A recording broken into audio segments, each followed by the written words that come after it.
It was summertime, and all the engines were busy pulling passengers and freight cars all along the railroads. The summer can be very hot too, and this could cause the engine some discomfort because they're working hard in the hot sun. Now, if you had met Julius prior to me telling you all that, you would think he's the only engine working in the middle of the heat. Julius is a narrow gauge tank engine that works on the narrow gauge lines around London Quarry.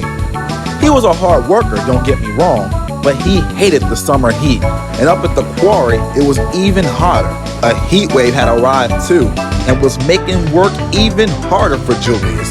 And the harder he worked, the more annoyed he got. He began to think of ways to get out of working in the heat. One day, he was passing along the quarry ledges when he noticed Karen. Karen was a passenger car that was punished by Mr. Egan for playing tricks on Kyra. Karen misbehaved, and now she doesn't have to do any work. That's a great idea! And he began forming a plan. Later that afternoon, Julius made his way down the quarry line. He had freight cars in front of him and freight cars behind him. He stopped short of a switch. The conductor, whose name was Joe, walked from the caboose to the front of the train to throw the switch. Julius saw his chance. He jerked forward, causing his driver and fireman to lose control. He rolled over the switch before Joe could throw the lever. "What are you doing?" Joe called out. Julius's driver and fireman fought for control, but when they did, it was already too late. The first gondola plunged into a dump truck that was at the end of the track. "Hey, what's going on up there?" the dump truck thundered. Mr. McCormick was in a meeting with Mr. G, and Mr. Aarons was overseeing an important job on the logging line. So Samantha came with Vincent and the wrecker to find out what happened. "So, Julius," Samantha began, "how did this happen?" "I don't know, Sam," said Julius innocently. "Well, Mr. McCormick was briefed on what happened. He said you are to stay in the shed for a whole week until he could trust you again." Julius pretended to look sad and sorry, but we know he wasn't, don't we? Samantha turned to Vincent. "Vincent, you are to work here in the quarry until Julius is let out of the shed." Vincent was furious. He hated working at the quarry. But Mr. McCormick and Sam were depending on him, and he knew he had no choice. Each morning, Vincent would leave Denville at dawn and work the quarry for the whole day. And he wouldn't return home until dusk. After a week, Julius was finally let out of the shed, and he behaved well for several days, until another heat wave had struck, and Julius again was trying to get out of working. When he puffed up the steep slope by the quarry ledge, it gave him an idea. The next afternoon, Julius was puffing along with a train of rock.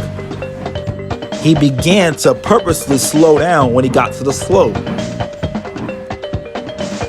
"Come on, Julius," said his driver. "You're not even trying." "I am, driver. I just don't have enough steam."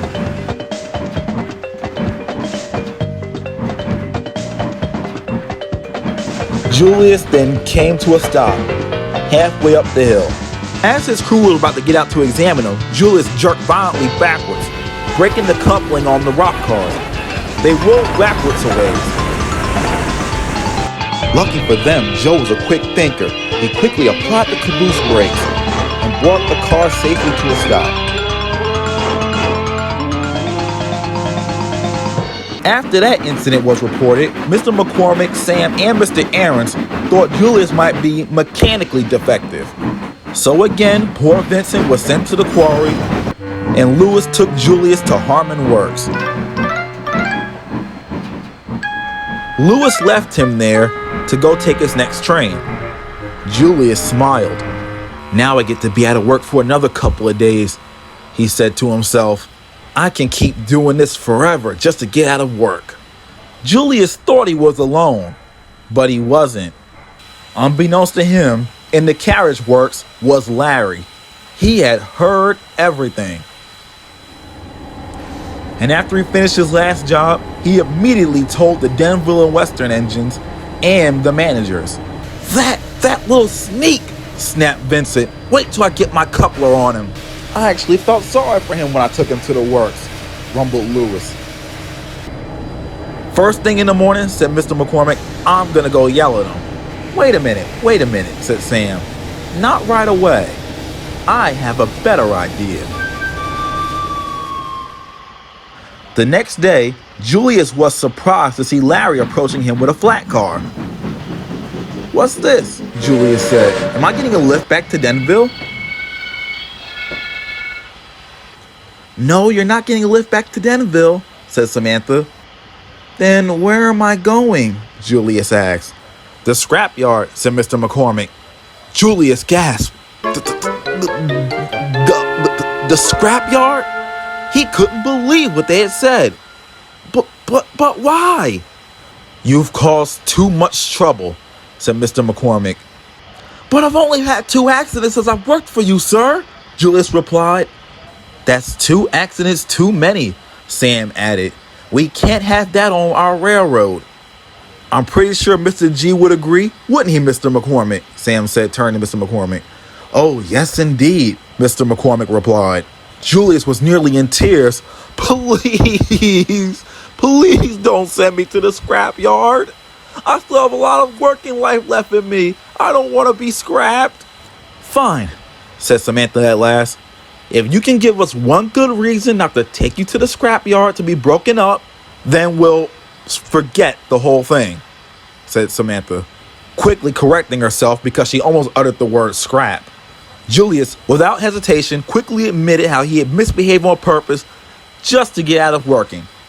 That's all we wanted to hear, said Samantha after Julius had finished.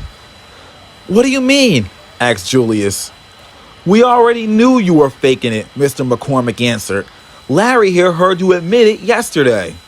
Julius wasn't even cross with Larry for telling on him. He was just happy he was going to be ripped to pieces. But although he wasn't physically ripped to pieces, he was verbally ripped apart by Mr. McCormick. I would tell you what he said, but it wasn't very nice. To thank Vincent for his work at the quarry, Mr. McCormick and Samantha assigned him to the passenger trains that run to the reservoir during the summer for a whole week. And because Fredrick didn't mind the work in the quarry, he was sent there to shunt cars for that week. And our friend Julius was assigned to maintenance trains. This actually made him miss the quarry. He was bored because most of the time was spent sitting still. But he learned his lesson. It's better to work if you can work than to try to get out of it and inconveniencing everyone else and also getting yourself into a whole lot of trouble.